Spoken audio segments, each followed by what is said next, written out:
go out and stuff. The Bam. Okay, 1 second. For all the guys that are watching the VOD right now and just started the recording, I am here with Mania.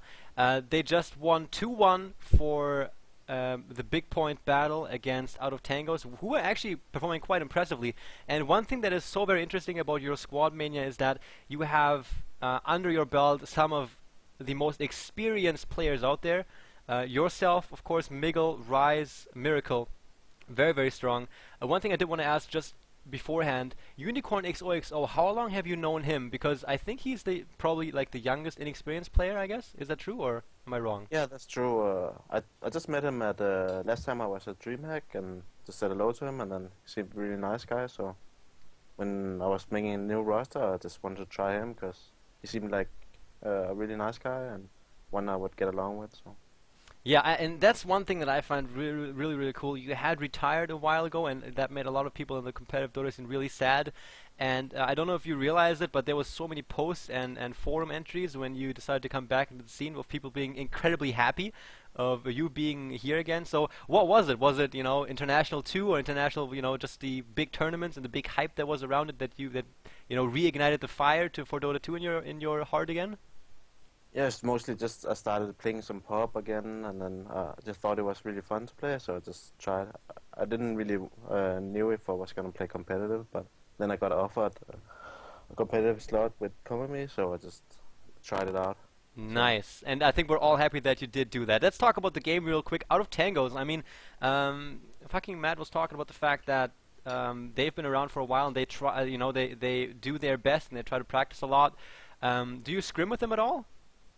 a few times, not that much, but so we don't really know what kind of heroes they really like to play with. Got a bit surprised by the Kunga pick, so it worked out really well for them. Yeah. So what do you think was it really just a combination of them owning the middle lane so hard and then you guys having it seemed like just going for a Medusa pick was kind of inflexible. You couldn't react so much because you were forced to keep Medusa safe and farming. Uh, can you give us a quick rundown of game one? Yeah, with game one, it was like we filled our mid lane a lot because we tried to go them instead of just gaining XP by pulling us and stuff like that.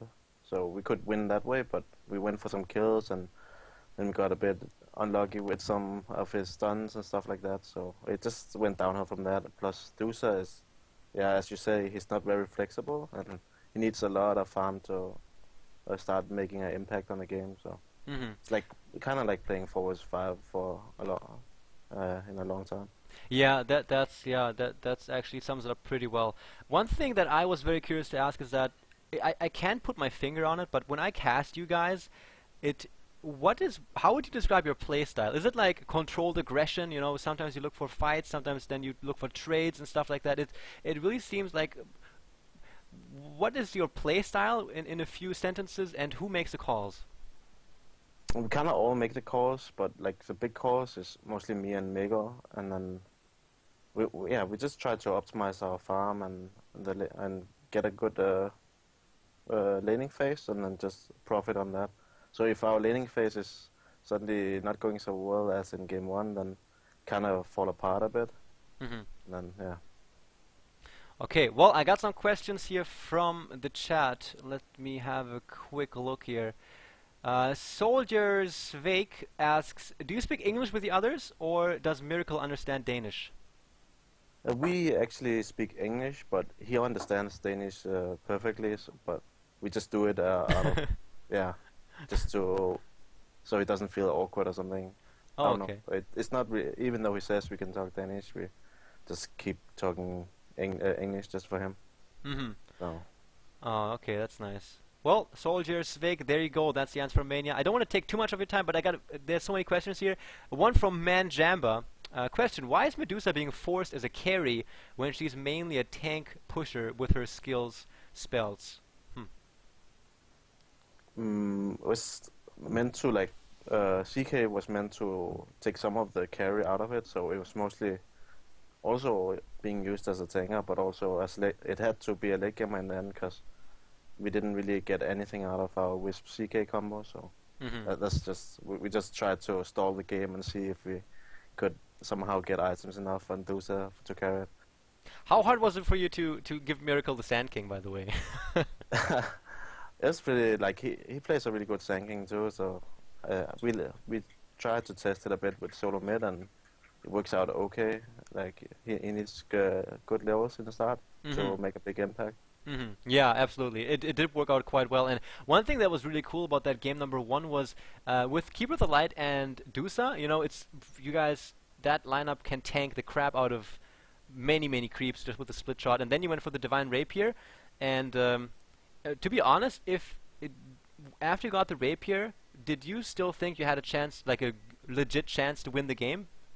Not really? Not really, but we really tried, and we even went for the mid tower so we had enough gold to get it and stuff like that. It was just like our last resort. Okay, yeah, because you know, Medusa with the split shot and the rapier is just. I find it really strong, but I think that Out of Tangos did a really good job of just switching targets immediately. They saw the rapier, and then immediately they went on Dusa, and then the game was essentially finished. So, yeah. We were just having a lot of fun playing the game. We just tried to survive as long as possible. And just Okay. be really annoying on the map. Let's see. By the way, if this goes too long for you, just like be like, okay, bye.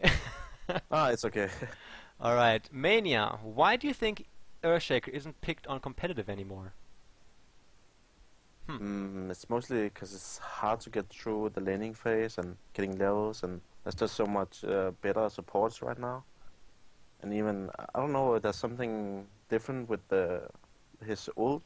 I just feel like it's not dealing as much damage as in Dota 1. I don't know it should be normal, but I just have a feeling that it's not really Not as powerful. as powerful. Okay. I don't know what it is. Okay, so that question was of course by Kellum for Ruber. I don't want to miss out on your shout out that you deserve. Mania, what unreleased hero are you expecting the most? Again from Kellum for Ruber. Is there any single one that you... Maybe Town Chieftain could be nice to have in.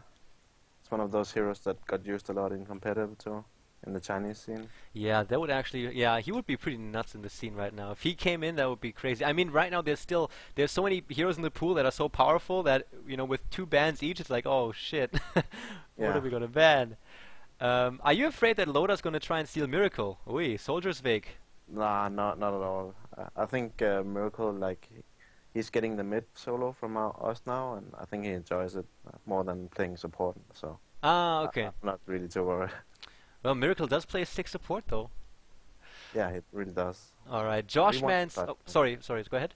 Oh, he just wanted to try something else, and I think it's working out well. Yeah, I agree totally. And I mean, if you guys just stick together, it's gonna be fine. But it's not like you know, that's the thing with everyone. You know, Pycat, when he was in the good studio, they were talking about how important it is that, you know, you get just regular good income, you know, as a Dota 2 player, that you can get your food, you don't have to worry about anything else essentially, you know. But we're not there yet, unfortunately. And yeah, I know there's many people out there that hope that you guys also get the freedom to be completely free players. Joshmans90, where can I get the free shit for signing up again? You go to oh my gosh, you go to bigpoint-battle.com, and then you have like the Drakensang advertisement there. You click that, sign up, and you get free stuff. There you go. Yeah, everybody says that. Amazing. Yeah. Did you expect Darkseer doing mid lane so AM can free farm solo against Magnus? The same Dota. We're thinking about it because we saw that that they changed the mid player went for Darkseer instead of Magnus, so we kind of expected it. So, but it didn't really matter too much for us. Okay. It's kind of the same. A really good question from Zoink. Epi, please ask how it is for Mania to play competitive without his old MYM buddies, i.e. Melk and Pusher Street. It's okay. I've been playing without them for a while now, but it's always nice to play with them, but times change, I guess. Is there anything, by the way, to people tuning in, this is with Mania from Absolute Legends, is there anything about, you know, the old school days that you miss a lot? More just like they were like my real life friends, so we were like seeing each other a lot too, so I don't know. But now it's need to build up again. Yeah. Yeah, and then of course in game 2 and 3 you bounced back and took it really hard. And in game 2 it seemed like you just wanted to get a safe advantage, safe gold lead, and then go in and finish them. So I noticed you spend a lot of time in the enemy jungle. And Yeah, we just tried to farm up because we were not sure if they were up in our jungle. I think we saw them a few times go up there and try snipe off one of our carriers. So just try to focus on that. one thing that was really cool too, just to finish off, was how you were babysitting Medusa in the end. You were just sitting outside the range, just like, oh shit, if they come in now I gotta tether and then sacrifice myself. Yeah. That worked once, and then they managed, to X her back. That was kind of bad. Yeah. Oh well. Okay. So, ladies and gentlemen, let's see if there's any big questions coming in. No, I don't think so. Is there any shoutouts you want to do? Anything you want to say about anything that's going on in the scene right now? Anything you have in your mind? No, just shout out to our sponsors from AL and Razer and stuff like that. All right, man. Yeah. I know you are really, really tired, basically falling asleep there, and you've had a rough day playing the entire time. So thank you very much for taking the time for the interview, man. I appreciate no it. problem. See you. All right, see ya, man. Okay, guys. So that was it, just for you. An interview with Absolute Legends Mania, one of the oldest and nicest players out there. Like, I met him shortly at the DreamHack also. The guy is amazing. Thanks, Mania, for doing this. It's been very nice. To you guys, I have recorded this interview, so I will upload it to my new YouTube channel. It's Join DotA Epi on YouTube. I don't have any subscribers yet because I haven't announced it yet that I have a new YouTube channel, because I want to do a vlog and stuff like that, and then talk about specific topics, about the ongoing things in the scene and so on and so forth. So yeah, it's Join DotA Epi on YouTube. If you do want to subscribe, maybe I'll do something special for the first 10 or 100 subscribers. I'm not so sure yet, but yeah, that's that.